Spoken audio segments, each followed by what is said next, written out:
Deformation is really cool. It works with the shape collision operator at the moment. We can access it per group properties. See, these are my groups that I put the particles into.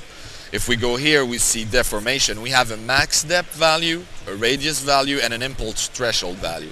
Max depth and radius, both of those values allows the user to tweak what penetration and what radius the deformation will happen on.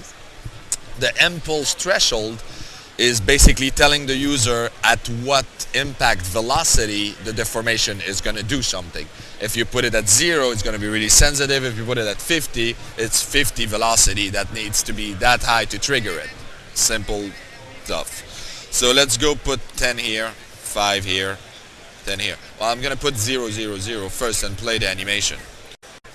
Okay, so as we see, there's nothing really special. The particles are hitting the floor.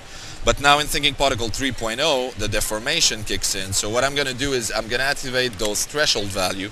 Impulse threshold to 10, which means that I want to have the deformation happening on the particles if the velocity on impact of the particle is bigger than 10. If I put it to 0, it's going to be too sensitive. Anytime a particle is going to hit something, it's going to start deforming. Look, so 10 is a good start for this example start. Radius value 5 and max depth of 5 of 10, which means those two values allow me to control how deep and what's the radius area of deformation that's going to happen on each particle.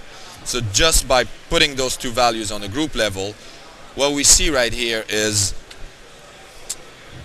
let's just go ahead and put less particles in the beginning just to be able to have a more real-time solution. Instead of burning 5 at 2 seconds, I'm going to burn 2.5 particles per second.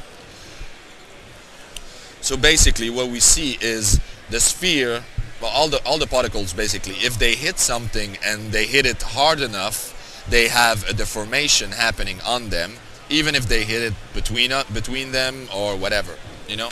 So this is new in 3.0, pretty cool